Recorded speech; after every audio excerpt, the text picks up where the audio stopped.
totean tässä, että meillähän valtionavustushanke on päättymässä ja tämä valvontaopas on täällä sokerina pohjalla.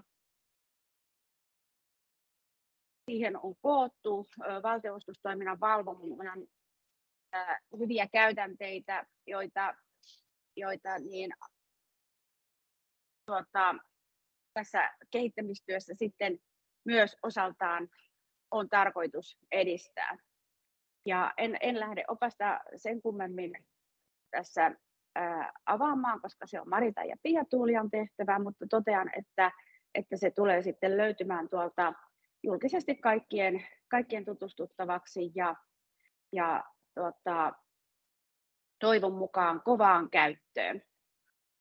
Nyt siirrän puheenvuoron Maritalle ja toivotan oikein hienoa tilaisuutta teille kaikille. Kiitos.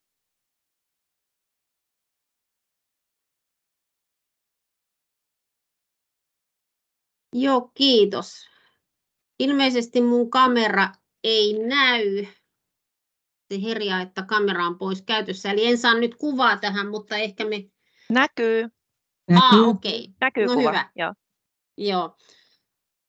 Joo, tosiaan käydään lyhyesti lävitse sitä, että mitä tämä valvontaopas tarkoittaa ja mitä se pitää sisällä ja katsotaan hieman esimerkkejä sen valvontaoppaan sisällöstä. Eli tässä valtionavustushankkeen kokonaisuudessa on valmisteltu erilaisia oppaita valtionavustustoiminnan kehittämisen ja valtionavustustoiminnan toteuttamisen tueksi. Ensimmäinen näistä oppaista on tämmöinen valtionavustustoiminnan yhteinen toimintamalli, josta on tulossa uusi versio vielä tässä loppuvuoden aikana, jossa kuvataan valtionavustustoiminnan suunnitelmallisuutta. Eli sitä niin, että miten valtionavustustoimintaa, miten tavoitteita valtionavustustoimintaa asetetaan ja miten se koko prosessi sitten etenee läpi valtionavustusrahojen jakamisen ja sitten jälkeen vielä niin kuin vaikuttavuuden seurantaa. Sitten meillä on valtionavustustoiminnan sanasto, jota on aloitettu tekemistä jo ennen hankkeen aloittamista vuosia sitten, jossa on laadittu yhteistä terminologiaa, joka olisi hyvä ottaa käyttöön kaikissa valtionavustuksia myöntävissä viranomaisissa. Sitten meillä on tehty tällainen työkalu, jonka avulla voi tunnistaa, että milloin on kysymys valtionavustuksesta ja sitten vielä mistä valtionavustuslajista on kysymys. Ja valtionavustuksen tunnistaminen, niin sehän on tärkeä siitä syystä, että näistä valtionavustuksista täytyy toimittaa tietoa myös Valtiokonttoriin keskitettyyn tietovarastoon. Tässä syksyn mittaan meillä valmistui myös valtionavustusten hallinnoinnin perusteita ja hyviä käytäntöjä opas, jossa on kuvattu valtionavustusprosessia sekä valtionavustuslain että hallintolain näkökulmasta. Yksi tämmöinen oppaista on myös tämä valtionavustuksen vakioehdot opas, jossa on viranomaisille ohjeistuksia siitä, että miten laaditaan valtionavustuksen käyttöä koskevat vakioehdot, jotka sisältävät siis ehtoja ja rajoituksia sille avustuksen saajalle, että minkälaisin ehdoin myönnettyä valtionavustusta voidaan käyttää. Ja viimeisenä tässä on sitten tämä valvontaopas, jota käydään tänään lävitse. Lisäksi tässä hankkeen aikana on ollut näitä eri saajaryhmiin kohdistuvia työryhmiä, joista sitten löytyy myös raportit tuolta valtionavustushankkeen alta. Eli siellä on tarkasteltu yksityishenkilöille, kunnille, yrityksille, tutkimusorganisaatioille ja järjestöille myönnettäviä valtionavustuksia ja niihin liittyviä erityiskysymyksiä. Nyt tämä valvontaopas, niin tämä on semmoinen laaja kokonaisuus, joka ei siis käsittele pelkästään sitä, niin että miten tarkastetaan, onko se valtionavustuksen saaja käyttänyt saamansa avustuksen oikein, vaan tässä on hieman laajemmin koottu valvontaan liittyviä asioita, muun muassa siten niin, että miten valtionavustustoimintaa tulisi järjestää siellä viranomaisessa. Eli tämä opas on kokonaisuus, jossa tarkastellaan siis sekä viranomaisen toimintaa että sitten sitä varsinaista valtionavustuksen käytön seurantaa. Oppaassa on muistilistoja ja mallipohjia, ja katsotaan tuossa lopuksi sitten vielä minkä näköisiä mallipohjia tässä oppaan laatimisen yhteydessä on saatu aikaiseksi. Tämä opas on tarkoitettu tueksi valtionapuviranomaisille, kun he suunnittelevat valtionavustustoimintaa tai kehittävät valtionavustustoimintaa. Ja vaikka tämä on nyt tehty tässä valtionavustushankkeessa ja siinä yhteydessä, kun tehdään myös uusia digitaalisia palveluja, niin tämä on laajemmin tarkoitettu kaikkien viranomaisten käyttöön. No, valmistelua on tehty viranomaisyhteistyössä ja meillä on ollut tässä lisäksi käytettävissä myös KHT ja JHT-tilintarkastuksen asiantuntemusta. Lisäksi on käyty keskusteluja Valtiontalouden tarkastusviraston kanssa. Myös VTV:n tarkastushuomioita on otettu mukaan sitten tämän valvontaoppaan laatimisessa. Niin ikään keskusteluja on käyty valtiovarain controller-toiminnon kanssa, josta on saatu myös todella hyvää ja vankkaa tukea siitä, että saadaan tämä valvontaopas kiinteästi siihen yhteyteen, missä muutoinkin valtion viranomaisen täytyy sisäistä valvontaa harjoittaa. Sitten tämä opas käsiteltiin myös hankkeen ohjausryhmän asettamassa lainsäädäntöjaostossa. Erityisesti tässä tarkasteltiin juridisia kysymyksiä, mutta tässä ryhmässä mukana olleet henkilöt pyysivät kommentteja myös laajemmin omista organisaatioistaan, eli ollaan saatu laajemminkin palautetta tämän oppaan valmisteluun. Sitten jos katsotaan hieman tämän oppaan sisältöön, niin tavoitteenahan tässä on se niin, että valtionapuviranomaiset voisivat käyttää tätä opasta tukenaan, kun he laativat ja järjestävät suunnitelmallisesti sitä valtionavustustoiminnan valvontaa.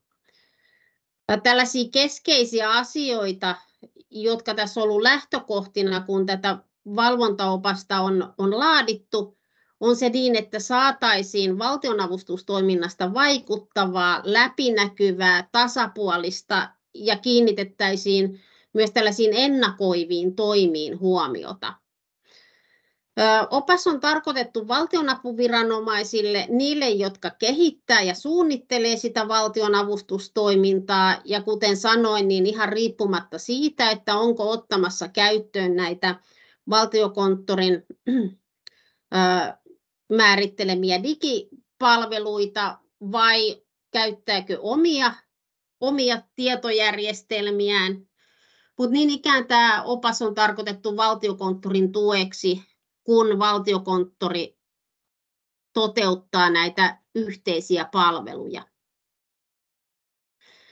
Ja tämä valvontaopas on tosiaan, tämä jakautuu 2 osaan. Eli ensimmäisessä osassa tarkastellaan, että miten se valtionavustustoiminta tulisi järjestää, että sillä valvonnalla olisi vaikuttavuutta ja tehokkuutta. Osa 2 taas keskittyy itse näihin valtionavustuksen käytön valvontaan, eli onko se valtionavustuksen saaja käyttänyt sitä avustusta sen mukaisesti, kun on tarkoitettu, ja syntyykö siinä valtionavustuksessa sitten niitä vaikutuksia, joita on tavoiteltu. Tämän oppaan näkökulma on käytännönläheinen. Eli ne teistä, jotka on tutustunut tähän hallinnointioppaaseen, jossa oli näitä hallinnoinnin hyviä käytäntöjä, niin muistatte, että siinä on hyvin vankasti se oppaan sisältö noudattelee lainsäädännön tarkastelua, eli valtionavustuslain ja hallintolain pohjalta, mutta tämä opas on luonteeltaan käytännönläheinen.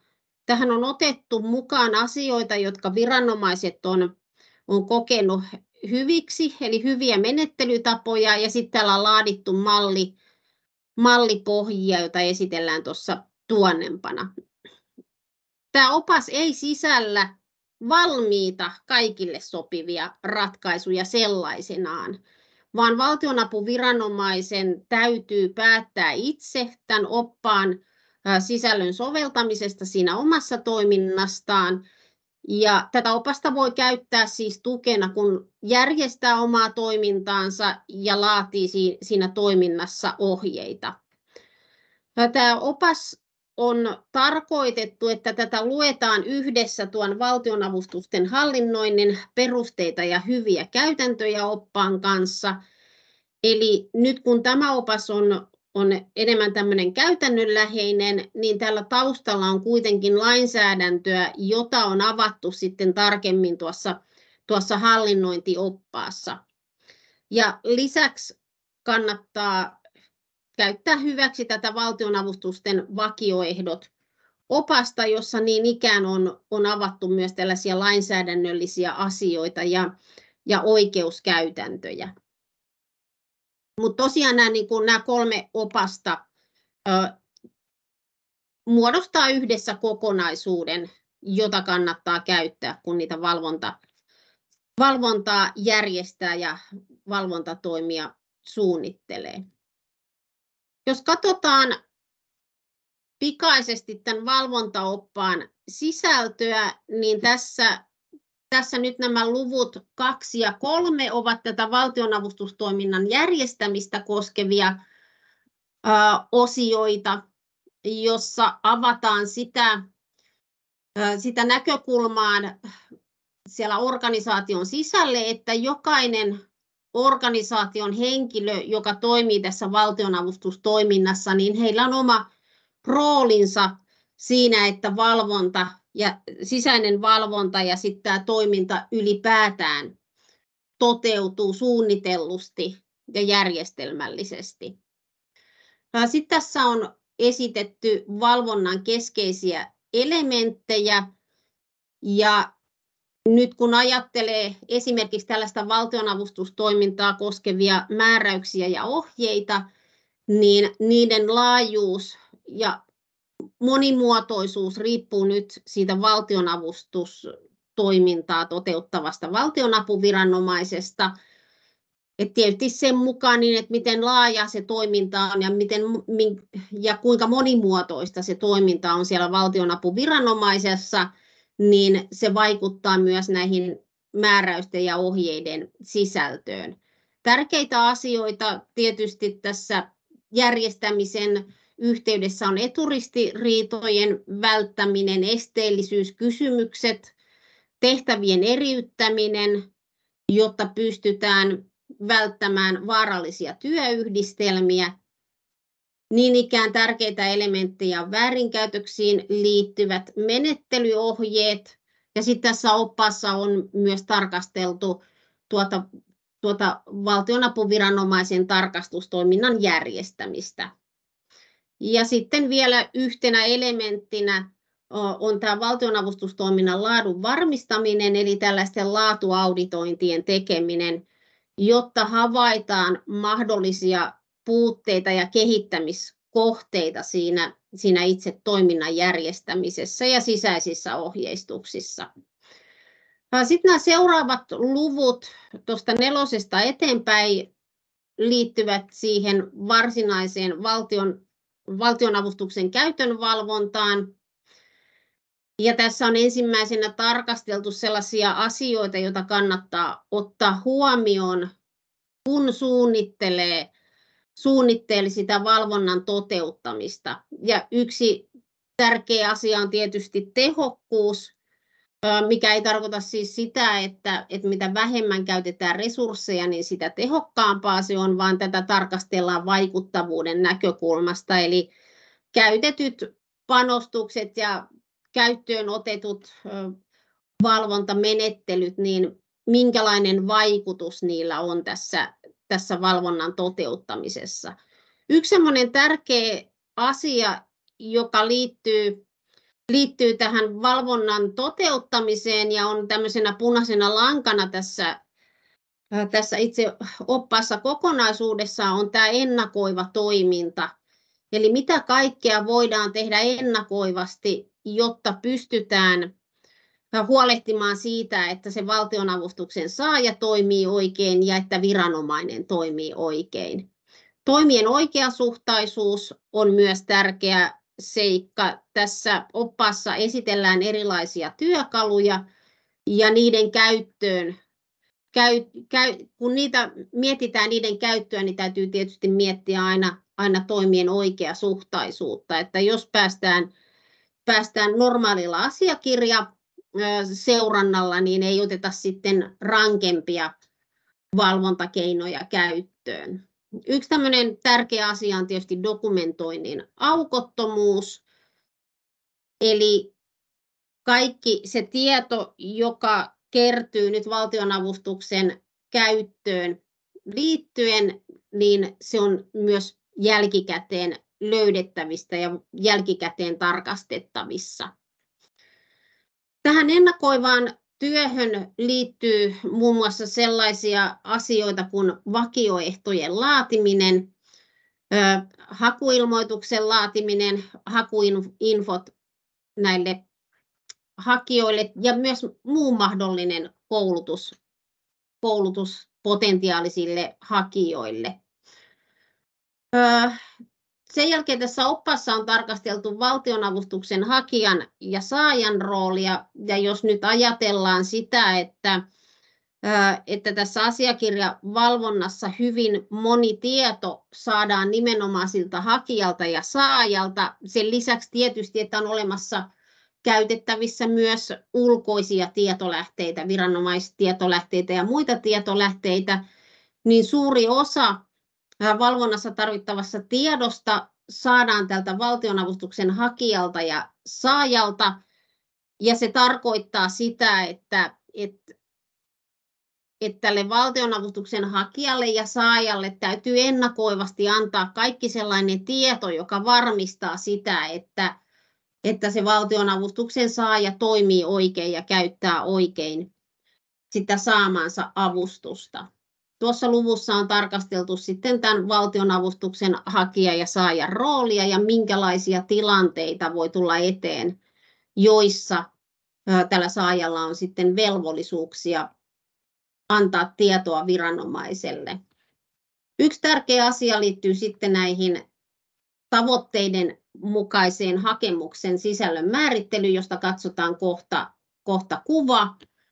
Ja sitten tämmöinen tärkeä asia on myös riskien tunnistaminen tässä esitysvalmistelun osana, jotta pystytään sitten niitä valvontatoimia kohdistamaan oikeasuhtaisesti juuri niihin tapauksiin, joissa tunnistetaan enemmän riskiä. Tärkeä asia, joka liittyy myös tuohon, mitä äsken totesin, että tällä valtionavustuksen hakijalla ja saajalla on suuri merkitys tässä valtionavustuksen oikean käytön varmistamisessa, niin yksi keskeinen asia, joka siihen liittyy, että saadaan varmistettua, että valtionavustuksen saaja todella ymmärtää, mihin sitä avustusta saa käyttää ja mihin ei, niin siihen liittyy tämä, että sen valtionavustuspäätöksen on oltava yksiselitteinen. Eli siitä käy selkeästi ilmi, kuka on valtionavustuksen saaja, mihin käyttötarkoitukseen saadaan käyttää, mikä on ollut se laskentaperuste, jolla on laskettu sen valtionavustuksen määrä, mihin kustannusarviorahoitussuunnitelmaan tämä valtionavustus perustuu.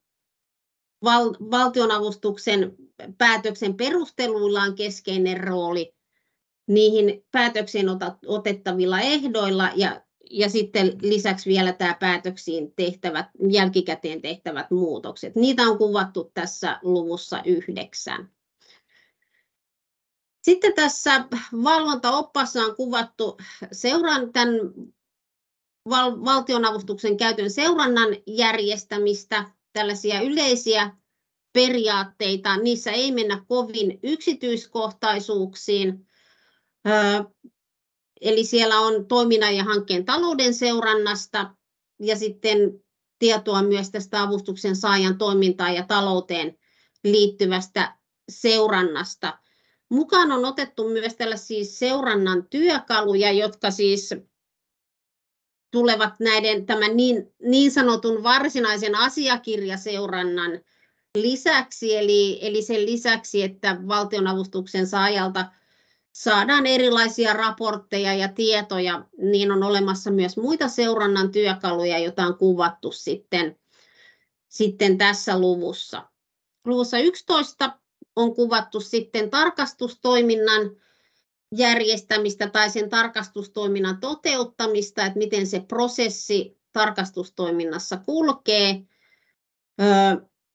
Ja luvussa 12 on sitten otettu tällaisia hakijaryhmien erityispiirteitä, että minkälaisiin asioihin kannattaa kiinnittää huomiota, kun kyse on yrityksille, kunnille, tutkimusorganisaatioille tai järjestöille myönnettävistä avustuksista.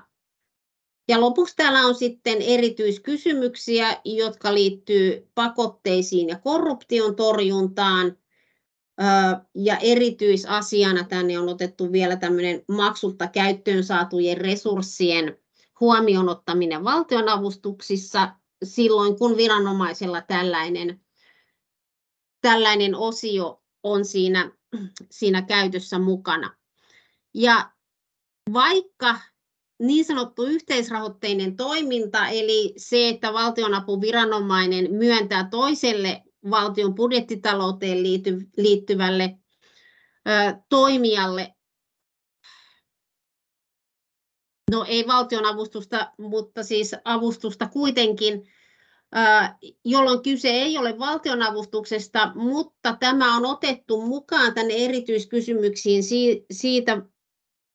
siitä syystä, että usein erityisesti tutkimustoiminnassa, kun myönnetään valtionavustuksia, niin siinä samassa yhteydessä voidaan tehdä myös määrärahan osoituspäätöksiä valtion tutkimuslaitoksille, niin tähän viimeiseen osioon on otettu sitten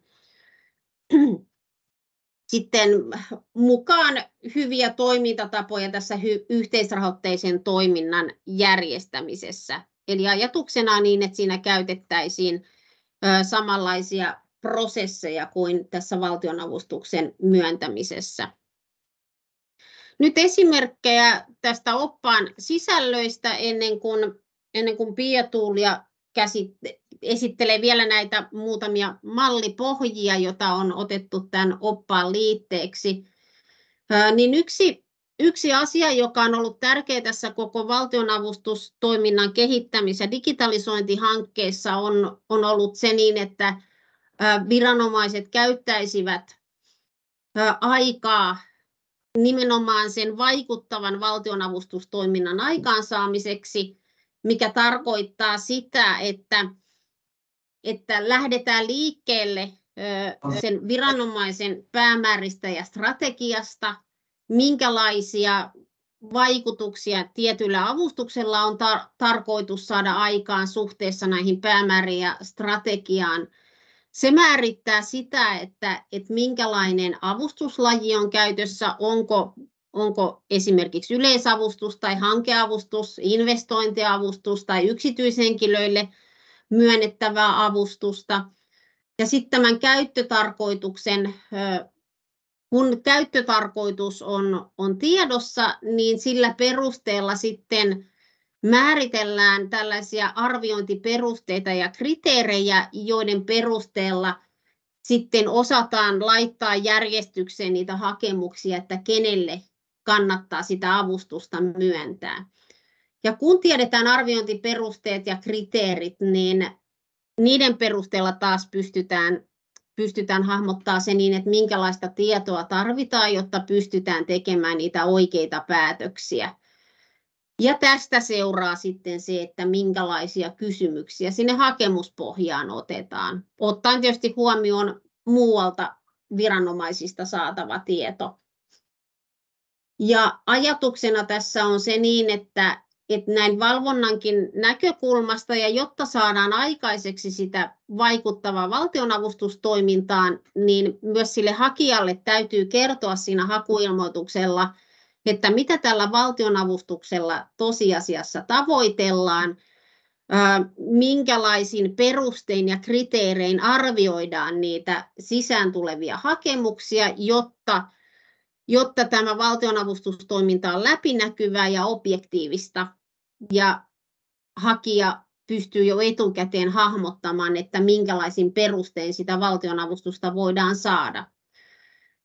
Ja samalla sitten tämä prosessi jatkuu sinne avustuspäätökseen, eli sen täytyy olla linjassa tietysti näiden arviointiperusteiden ja kriteereiden kanssa, ja sitten jälkikäteen vielä, kun sitä toimintaa ja hankkeen sisältöä raportoidaan, niin nämä kaikki ovat linjassa keskenään. Eli tätä kokonaisuutta on kuvattu tuolla tavoitteiden mukaisen hakemuspohjan sisällön määrittelyssä.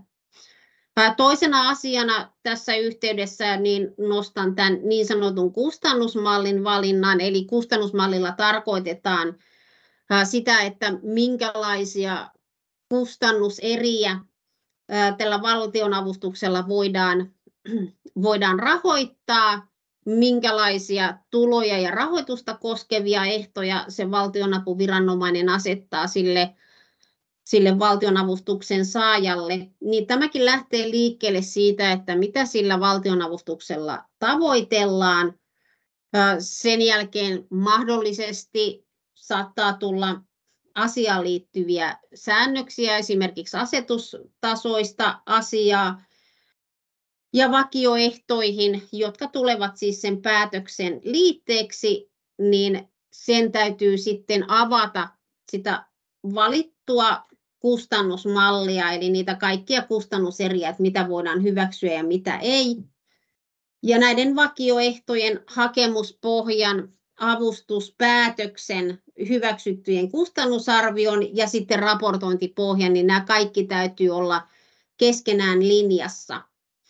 Eli siinä lähdetään liikkeelle siitä, että mitä tavoitellaan sillä valtionavustuksella ja sillä saadaan sitten juuri oikeaa tietoa sieltä hakijalta. No sitten esimerkkinä tästä ennakoivasta työstä,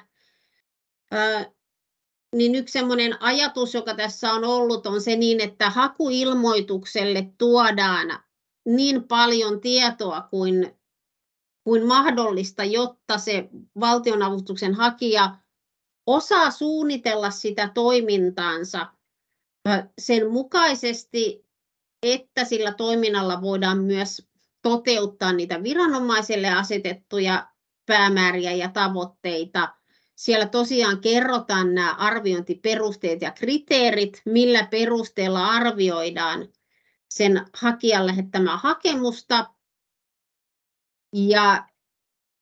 Ja lisäksi tärkeää on jo tässä tai viimeistään tässä vaiheessa julkaista ne avustuksen käyttöä koskevat vakioehdot, jotta se valtionavustuksen hakija osaa ottaa ne huomioon jo muun muassa siinä vaiheessa, kun se suunnittelee siinä sitä oman toimintansa tai hankkeensa kustannusarviota. Eli ajatuksena on se, että tuodaan etupainotteisesti kaikki se tieto, mikä hyödyttää sitä valtionavustuksen hakijaa. Ja tämä on ollut keskeisenä asiana myös tuossa tietojärjestelmän kehittämisessä, eli sinne on tuotu näitä elementtejä mukaan. No sitten täällä on esimerkki tällaisesta seurantaluokkien käytöstä. Eli ajatuksena on se niin, että valtionapuviranomainen, kun ottaa huomioon sekä ne valtionavustuksen saajat ja potentiaaliset saajat, niin muodostaa siinä omassa toiminnassaan seurantaluokkia, jolla voi sitten luokitella niitä sisään tulleita hakemuksia siihen seurantaluokkaan, joka nyt niiden omien määrittelyjen mukaan on se oikea. Eli tässä nyt on esimerkissä jaettu tietyn avustuksen hakijoita ja sen avustuksen sisällön mukaisesti asioita 3 seurantaluokkaan, jossa ykkösseurantaluokassa on kevyempi tällainen asiakirjaseuranta, ja hyvin usein näissä voi olla kysymys esimerkiksi tällaisesta vakiintuneesta yleisavustuksen saajasta, ja tätä silmällä pitäen tässä oppaassa on esitetty myös tällainen sen valtionavustuksen hakijan ja saajan toimintaa kuvaava hallinto- ja valvontamalli ja siihen saatava tilintarkastajan raportti. Pia Tuulia sitä hieman avaa tuossa tuonnempana. Eli tässä on niin kuin tämmöinen esimerkinomainen luokittelu, eli mitä se voisi tarkoittaa, mutta tätä ei ole tarkoitettu niin kuin sellaisenaan viranomaisen käyttöön otettavaksi, vaan jokainen viranomainen sitten pohtii niitä omia näkökulmia riippuen siitä, että kuka siellä on avustuksen saajana ja minkälaisesta toiminnasta on kyse. Onkohan tähän mennessä, tuleeko kellään mitään kysyttävää vai katsotaanko vielä nuo oppaaseen otetut liitteet? Niin tässä on tosiaan 6 liitettä. Pia Tuulia voi kohta niistä muutaman sanasen sanoa. Eli täällä on ensimmäinen tämä tilintarkastajan raporttipohja, joka on siis tarkoitettu siellä lopputilityksen yhteydessä sen valtionavustuksen saajan käyttöön. Sitten täällä on ilmoitus tarkastuksen aloittamisesta ja siihen liittyvästä liitteestä, mikä voisi olla tuo tarkastuskertomuksen sisältö. 4. liite liittyy tuohon hallinto- ja valvontamallin kuvaukseen, jossa siis se valtionavustuksen saaja kuvaa omaa toimintaansa ja tilintarkastaja sen tarkastaa. On tuo liite 5, ja sitten meillä on täällä ulkoministeriön mallipohja pakotevakuutukseksi niin viimeisenä kohtana. Mutta jos nyt kaivan täältä esiin tämän oppaan, niin voidaan katsoa niitä liitteitä, mutta onko tähän mennessä tullut vielä kysymyksiä tai kommentteja? Ei täällä näy kysymyksiä ollenkaan, että voi hyvin jatkaa varmaan vielä tässä vaiheessa.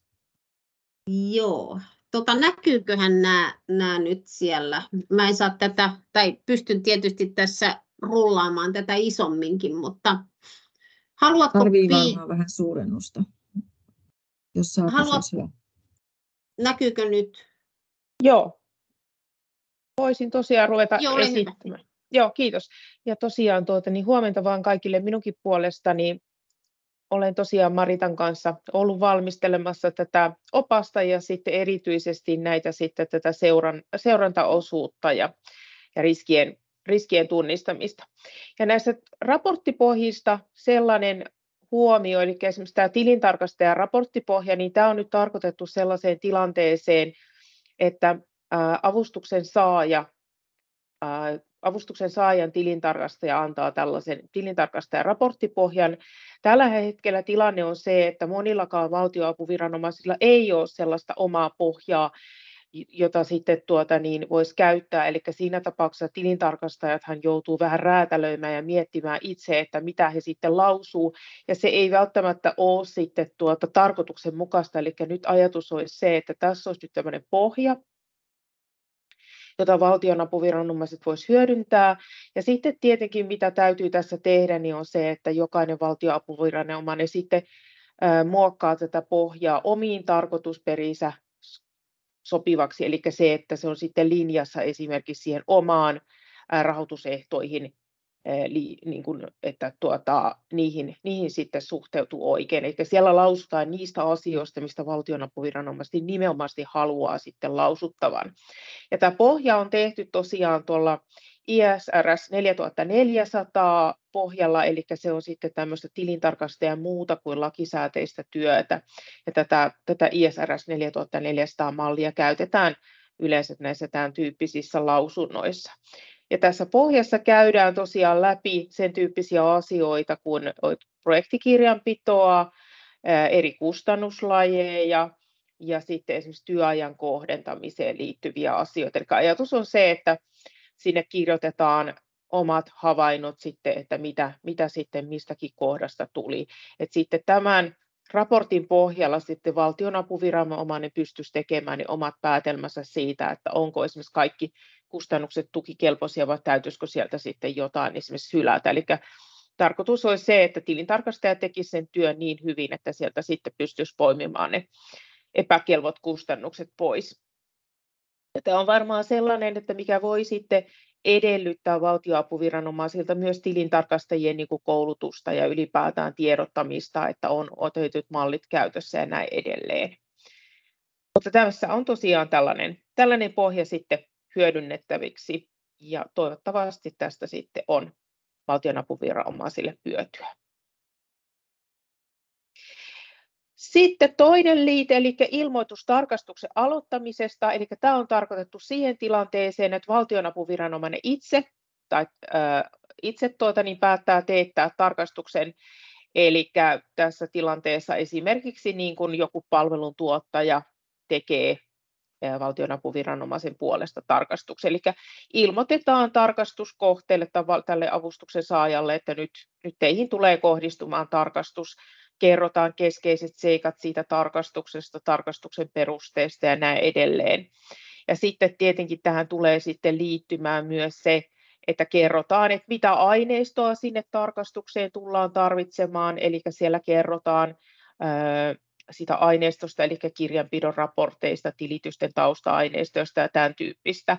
Eli ajatus olisi se, että se avustuksen saaja, johon tämmöinen valtionapuviranomaisen tarkastus kohdentuu, niin sillä kohteella olisi sitten mahdollisimman hyvät valmiudet valmistautua siihen tarkastukseen. Eli nopeutettaisiin sitä tarkastusta ja tulisi semmoinen, niin kuin, että kun mennään tekemään tarkastusta tai kun se tarkastus käynnistyy, niin olisi jo siinä kohtaa sitten selvä, että mitä sinne suurin piirtein tarvitaan ja oltaisiin sitten valmistautunutta, niin se toisi semmoista tehokkuutta siihen työskentelyyn. Sitten liite 3 on tarkastuskertomus, ja tämä on tosiaan sellaiseen kohtaan, että valtionapuviranomainen itse toteuttaa näitä, tai siis joku kolmas osapuoli tekee näitä tarkastuksia valtionapuviranomaisen puolesta. Eli tässä on tämmöinen esimerkinomainen tilintarkastuslausunto, eli täällä on tosiaan sitten tällaista niin kuin yhteenvetoa niistä tarkastushavainnoista, tietoa siitä, että miten se rahoitettu toiminta on hallinnoitu ja järjestetty, yksilöityä tietoa siitä, että mitä missäkin kustannuslajissa on esitetty ja mitä havaintoja sieltä on. Plus sitten vielä siellä on luetteloa sitä aineistosta, mitä on ollut tarkastuksen kohteena. Ja keskeinen sisältö tässä on sitten täällä raporttimallin pohjassa tai tuolla ihan viimeisenä, niin siellä on sitten tämmöisistä yhteenvetohavaituista epäselvistä tai tulkinnanvaraisista kustannuksista, josta sitten valtionapuviranomainen voi sitten tehdä kuulemisen sitten tälle tarkastetulle kohteelle. Eli siinä niin kuin autetaan sitten valtionapuviranomaista sillä, että sinne on jo nostettu sitten ne keskeiset kohteet. Sitten aika iso asia on tämä hallinto- ja valvontamallin kuvaus. Eli tämän ajatus on se, että kun on paljon sellaisia organisaatioita, jotka saa vuodesta toiseen yleisavustuksia, niin on ajatus se, että tavallaan kevennettäisiin sitä työtä siellä valtionapuviranomaisen puolella.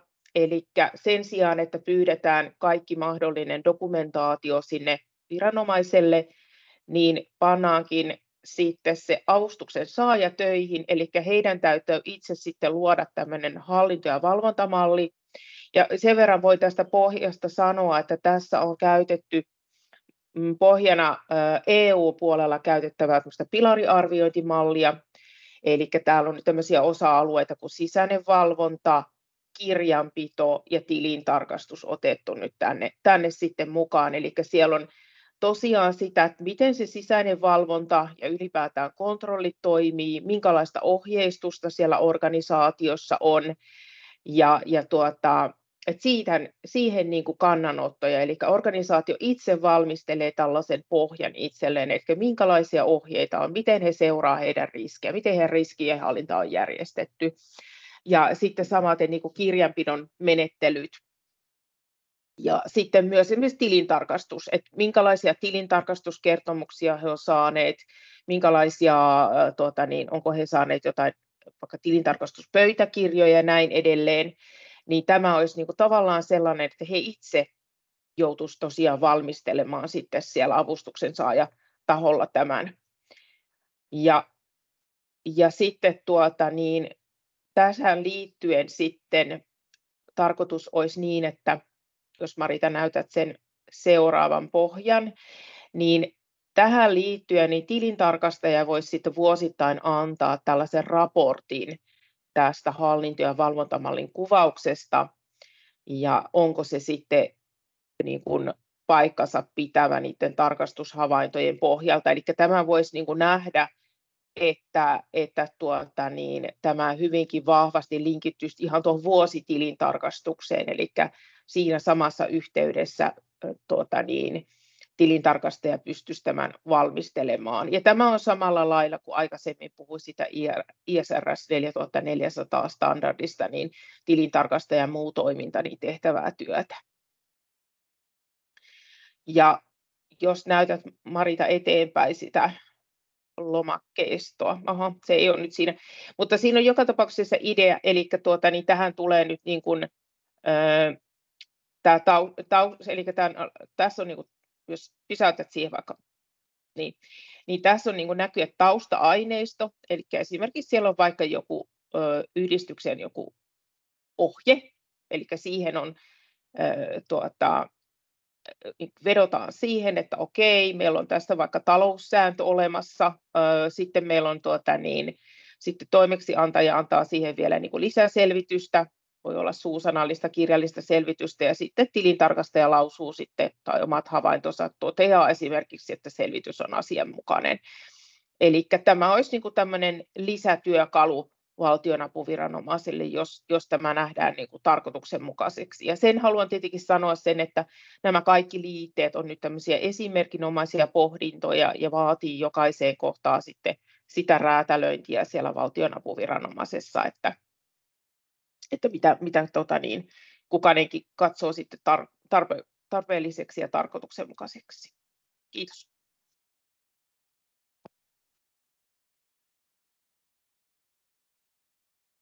No niin, tässä oli tämä esittely tästä oppaasta.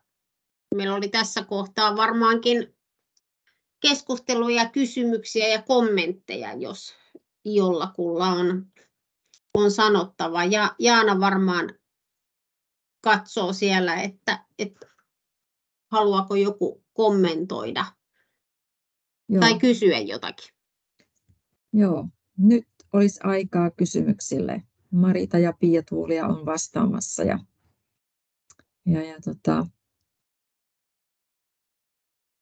kannattaa hyödyntää heidän osaamistaan.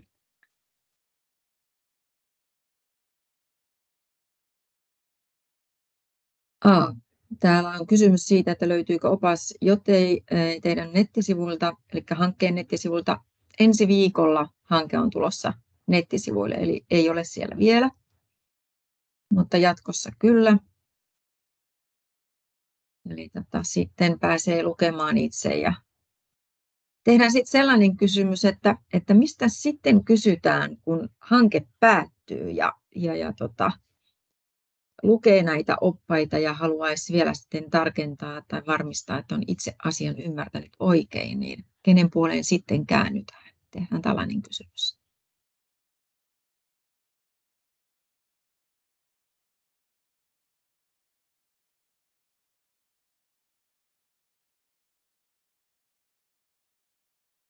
Että vaikka hanke päättyy, niin valtiovarainministeriössä jatkaa Tuula Lyybeck ja Leena Rantala ja sitten tietysti Valtiokonttorissa on sitten se digitaalisten palvelujen ylläpito, niin siellä on sitten näistä molemmista paikoista löytyy apuja, joilta kysyä ja sitten viedään sitä kysymystä eteenpäin.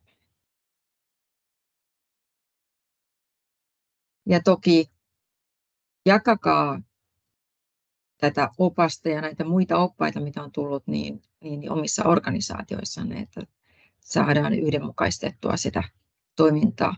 Näihin on kuitenkin tehty valtava työ, jossa on käyty läpi sitä, että mihin muun muassa lainsäädäntö velvoittaa ja mihin se antaa mahdollisuudet ja mikä olisi hyvä hallinto.